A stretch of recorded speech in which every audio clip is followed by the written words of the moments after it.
Good day, fine people. A very warm welcome to you. My name is Nick. We're on the zxspectrum 48K. I'm looking at a game called Demon's Revenge. It's like a 3D type game published by Firebird Software in 1988. It was part of their Silverbird range, so only going to cost $1.99, so budget, as we'd redefine the keys here. Now the story is Merlin has gone on holiday, and while he's been away, Merlin Jnr has knocked over a load of jars, and those jars unfortunately contain 4 talismans of Trodor the demon, and we must go around this castle. Collect all 4 of the talismans and return to the heart of the castle before he can wreak his revenge. Now I did redefine the keys there, but a few extra ones. Symbol shift can guide you through what items you've picked up. That's represented by that yellow and red square flashing there. It will go across 3 bits. I think that might be one of the... so anyway, so the 4 bits of the talisman are in the top right, I think. So you've got the red triangle. Now we've got to find the other ones. This is on the easiest mode. You can have different modes there to try and make a bit of a challenge. So I like the 3D-ness of it. There's a lot of details in this scenery. What does that sword do? It's one of those games, really, I think, where it's picking up items and putting them back in different places. I can now fire. Now I've picked up that sort of like dish moppy sort of thing. That's enabled me to do that. It might be style over substance, this game. We'll see how easy it is to get lost, but it is very, very cleverly coded. If you had this game back in the day, then let me know. It's not expert gameplay, dodgy gameplay, and nincompoop chat. So we need to find the 4 items of the talisman and return it to the centre of the castle. If you completed the game, then let me know. It's a game I didn't know too much about at the time. So I've got a key there that can open closed doors, I think. Can I go through that closed door? There's a trapdoor there. I don't know. So we've got a strength bar across the top there going down. Not like the chicken of Attic Attack. It's a white stick. Whoops, gone through there. Is that a bottle? Don't know what that does. Maybe I need to pick that up and ditch something else. I don't want to do that at the moment. So go around the place, pick up objects and put them back where you need to. I think Attic Attack was a lot more straightforward and it did it better. Just a simple top-down view thing for a bit of speed. This has got the sort of like rooms that Attic Attack has, but it's on this sort of like oblique or isometric sort of view looking in. I don't think it works a great deal. Was that a circle there before?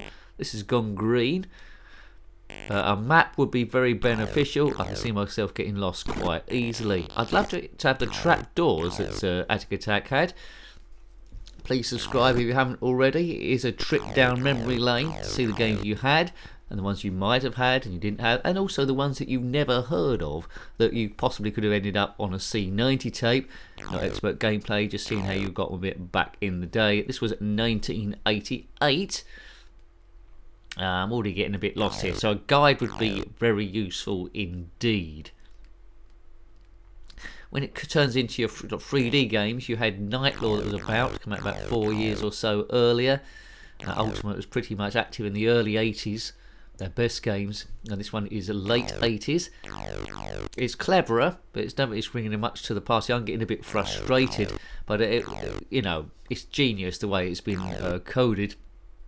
I think the map layout could be a little bit better because already I'm getting a little bit lost. I've got 2 parts of the talisman.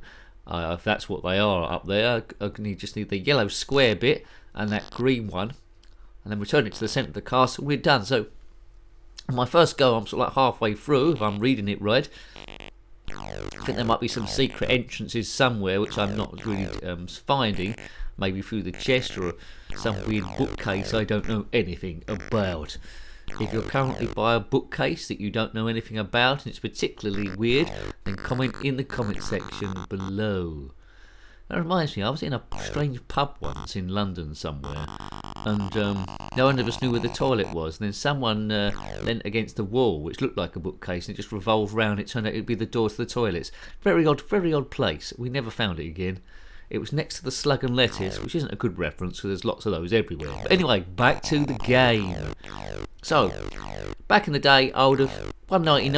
I wouldn't have taken it back. It's good value for £1.99, but I never would have completed it. But there's quite a lot of games I didn't complete. So then, you know, would there be enough there to keep you occupied? Like, for example, Jet Set Willy, a lot more straightforward than this. I never would have completed that, but there was enough there for me to keep loading it up again. And I think I would load it up every now and again when I got frustrated with Night Law, or I completed Attic Attack. Because I did used to complete that quite often. Well, that's a lie. I completed it a few times, but I felt like I was almost completing it, if you know what I mean. The handle was a bit tough to get each time. The objects you need to collect here aren't quite as exciting. There's no Dracula or Mummy Man here, any like beasts. It's the same enemies that seem to be rotating around, so it is an exploration there and find out what you need to find.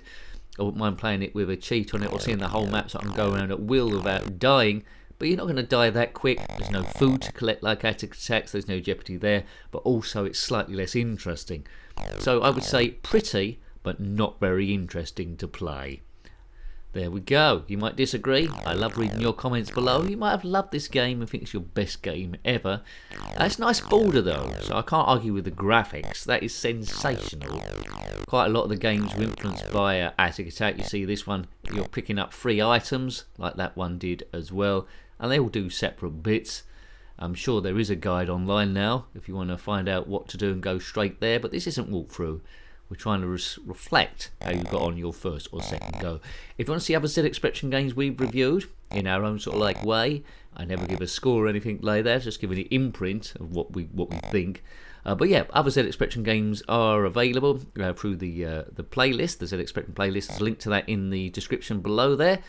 Or if you're mainly online on your computer at home, or you click on my username, takes to the channel page, and click on the playlist tab, and you can have a look at it that way. Hit the bell notification to see when new videos go up. The aim is to review everything ever, apart from the rude stuff. This is a PG channel, but now because people are still writing new zxspectrum games quicker than I'm reviewing them, I don't think I'm going to catch up. But in theory, I could do the classic stuff. But there's thousands and thousands and thousands. I think I need to live up to the age of 1,068 billion. That's just an estimate, really. That's a very tough figure to write down. Write that down in your notebooks, everyone. Quite clearly, I'm going around in circles now and I'm lost. Where am I? Where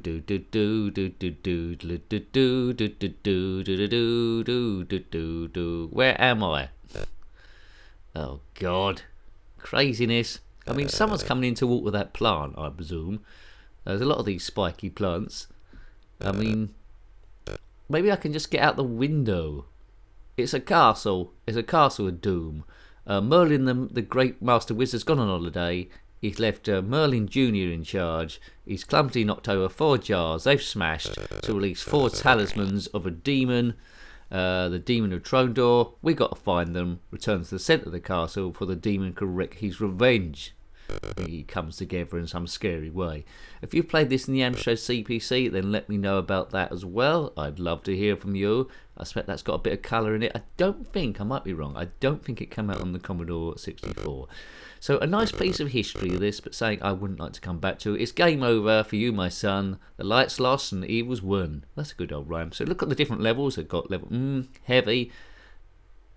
Yeah, and heavy. So there we go. And there's that one there. So, you know, I don't think I can show you a great deal more rooms than what I have done already, to be fair. So it might be a bit of a shorter review this time. Some people might prefer that. But it looks nice, but a bit of style over substance, really. The playability, although interesting, it's a little bit frustrating for me, and I feel like I'm not really getting anywhere, and I'm stuck where I am. But a nice dynamic. Strange that the redefine keys don't let you redefine the weapon select and the picking up and dropping. Anyway, hope you liked having a look at that one. That was Demon's Revenge on the ZXspectrum 48K, published by Firebird Software in 1988. Got any comments about this game, similar games, or anything retro, then please put that below. You're more than welcome. Until next time, take great care of yourself, and a very fond goodbye. Goodbye. Quite clearly, I'm going around in circles now and I'm lost.